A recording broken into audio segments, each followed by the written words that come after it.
Hello friend, कैसे हो। मेरा नाम है सुरेश और स्वागत है आप सबका आपके अपने चैनल जीनियस टाइम में।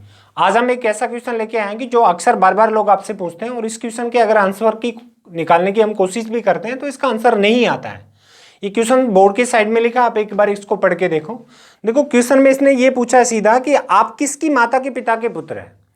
और ये क्वेश्चन किसी एग्जाम के इंटरव्यू में भी पूछा गया था और कई बार ये एग्जाम में भी आ चुका है ये क्वेश्चन कि आपसे अगर कोई आदमी दूसरा आदमी आपसे डायरेक्टली आके ये पूछ ले कि आप ये बताओ कि आप किसकी माता के पिता के पुत्र हैं, तो आपसे अगर ये क्वेश्चन पूछा तो आपको आंसर बताना है फिर कि आप किसकी माता के पिता के पुत्र हैं।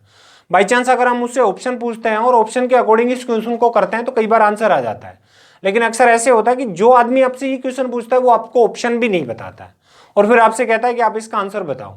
अब बार बार वहां सोचते रहते हो, बार बार कोशिश करते हो, फिर भी इसका कोई आंसर नहीं आता है। हाँ, अगर वो हमें ऑप्शन बता देता है तो फिर ऑप्शन के अकॉर्डिंग कुछ चांस होते हैं हम इस क्वेश्चन का आंसर निकाल सकें। लेकिन अगर हमारे पास ऑप्शन भी नहीं हो तो फिर इस क्वेश्चन को कैसे सोल्व करेंगे, आज हम इस कंप्लीट वीडियो में इसका सॉल्यूशन सीखेंगे। ये क्वेश्चन बहुत इंपॉर्टेंट है। मैंने अक्सर देखा है लोगों से कि ये क्वेश्चन बार बार एक दूसरे से पूछते रहते हैं कि बताओ आप किसकी माता के पिता के पुत्र हो। और इसके अलावा और भी कुछ क्वेश्चन है जो हम इसी वीडियो में आज नेक्स्ट आगे करेंगे। तो पहले इस क्वेश्चन का सॉल्यूशन देख लेते हैं। देखो क्वेश्चन में ये पूछा है इसने सीधा कि आप किसकी माता के पिता के पुत्र हैं। ऑप्शन भी इसने दे रखे हैं। देखो ऑप्शन था पहला भाई, अगला था चचेरा भाई, अगला था नेक्स्ट भांजा और उसके बाद था नेक्स्ट पुत्र। तो आप अगर भाई के अकॉर्डिंग करके देखते हो तो भाई से अगर इसे करके देखते हो तो इसका आंसर नहीं आएगा। अगर आप चचेरे भाई से भी करोगे तो नहीं आएगा, आप पुत्र से भी करोगे तो नहीं आएगा। लेकिन अगर आप भांजे से करते हो तो इस क्वेश्चन का आंसर आ जाएगा। कैसे आ जाएगा देखना। क्वेश्चन ऐसे आ जाएगा कि मैं मान लेता हूं मैं मेरे भांजा, ये हो गया भांजा और यहां पे हो गया मैं, ये था भांजा या नेफ्यू और यहां पे था मैं या आई।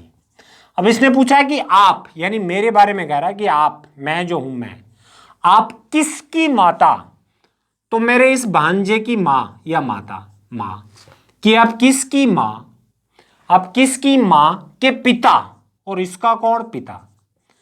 तो देखो भांजे की मां का पिता तो कौन हो गया, नाना। भांजे का कौन हो गया, नाना। आप किसकी मां के पिता और उसके क्या हो, पुत्र हो। तो देखो मैं मेरे भांजे की जो मां है उसका जो पिता है उसी का पुत्र हूं। तो सीधा सा क्वेश्चन का आंसर आ गया कि इसका आंसर, यानी मैं मेरे भांजे की मां का जो पिता है उसका मैं पुत्र हूं। यानी सिर्फ इसको घुमा फिरा के वो रिप्रेजेंट कर रहा है कि आप किसकी माता के पिता के पुत्र हैं। तो मैं जो मेरा भांजा या भांजी होगी, यानी नेफ्यू या जो निस होगा, उसकी मां का जो पिता है उसका मैं क्या हूं, पुत्र हूं। तो इस क्वेश्चन का आंसर होगा नेफ्यू, नेफ्यू या निस,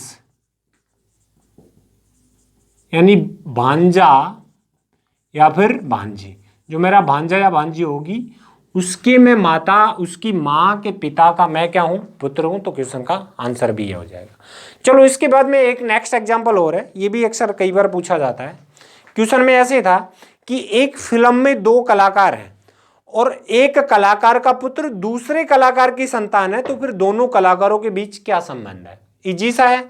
आप अगर इसको सोच के या थोड़ा टाइम लेके इसको करते हो तो बिल्कुल आप कर सकते हो। तो एक बार थोड़ा सा दिमाग लगाओ, आप सोच के देखो या करने की कोशिश करो कि किसी फिल्म में दो कलाकार हैं, यानी दो आर्टिस्ट हैं, और एक कलाकार की जो संतान है वो किसी दूसरे कलाकार का पुत्र है, तो फिर दोनों कलाकारों के बीच क्या रिश्ता है ये बताना है।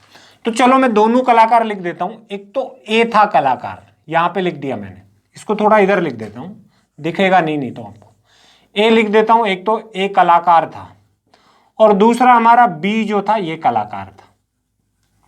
अब इसने कहा एक कलाकार की एक कलाकार का क्या कहा, एक कलाकार का पुत्र दूसरे कलाकार की संतान है।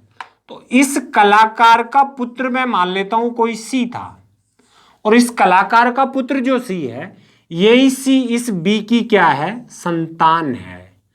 तो आप ध्यान से देखो, जो एक कलाकार था इसका पुत्र किसी दूसरे कलाकार की संतान है। तो इसका मतलब जो एक आदमी होता है, देखो ध्यान से कि एक जो आदमी होता है ये दो आदमियों से मिलके बना होता है। ये सबको पता होगा, एक आदमी दो आदमियों से मिलके बना है, यानी एक उसका पिता है तो दूसरी मां है। अब यहाँ पे इस कलाकार का जो पुत्र है, ये पुत्र है, तो ये कलाकार देखो इस सी का पिता भी हो सकता है और माता भी हो सकती है, कोई भी एक होगा। लेकिन अगर मैं इसको पिता मान लूंगा और इसके अलावा यही सी अगर बी की संतान है, तो अगर ए इसका पिता है तो बी क्या हो जाएगी, मां। और अगर मैं इस ए को इसकी मां मान लेता हूं तो ए जो है इस सी की मां है और सी इसके अलावा बी की संतान है, तो बी इसका क्या हो जाएगा, पिता हो जाएगा। तो एक ही आदमी दो आदमियों से मिलके बना है, अगर एक पिता है तो दूसरा उसकी क्या होगी, मां होगी। तो आपका जो लड़का है वो आपका, देखो सोचो, आपका जो लड़का है आपका पुत्र है, लेकिन आपका जो लड़का और किसी की संतान है तो वो आपकी कौन होगी, वो आपकी पत्नी ही हो सकती है। ऐसा नहीं होगा कि आपका लड़का आपकी पत्नी के अलावा और किसी की संतान हो, ये कभी नहीं होगा। तो यहां पे जो सी था ये ए का पुत्र था और बी की संतान है, तो इसका मतलब एक इनमें इसकी मां है और एक इसमें क्या है, पिता। और इसके जो ए और बी माता पिता है, इन दोनों के बीच में क्या संबंध है, ये इसने पूछा है। तो जो दोनों कलाकार ए और बी हैं, इन दोनों के बीच में क्या रिश्ता है, तो ये दोनों होंगे आपस में पति और पत्नी, यानी हस्बैंड और वाइफ। तो इन दोनों के बीच जो रिलेशन है वो है पति पत्नी। ये अक्सर कई बार पूछा भी जाता है और कई बार एग्जाम में भी आया है। तो आंसर था हमारा पति और पत्नी। तो आज हमने दो छोटे छोटे एग्जाम्पल आपको समझाने की कोशिश की। और मैं बता दूं, हमारे इस चैनल पे हम ऐसे ही क्वेश्चन जो किसी एग्जाम के इंटरव्यू में पूछे गए हों, वो क्वेश्चन किसी इंटरव्यू में पूछा गया है, ये और है कई एक्स्ट्रा टाइप के, अलग अलग टाइप के जो भी क्वेश्चन होते हैं, या कोई पजल पहेली जो भी है, या IQ बेस्ड जो भी क्वेश्चन है, वो सारे क्वेश्चन हम रोज डेली एक क्वेश्चन या एक वीडियो लेके आते हैं। तो अगर आप भी पसंद करते हो ऐसे सब वीडियो देखना या ऐसे सारे क्वेश्चन देखना, तो प्लीज एक बार हमारे चैनल को सब्सक्राइब अवश्य करना। और हम सब मिलते हैं नेक्स्ट अगले वीडियो में। जब तक के लिए टेक केयर, जय हिंद, जय भारत, बाय।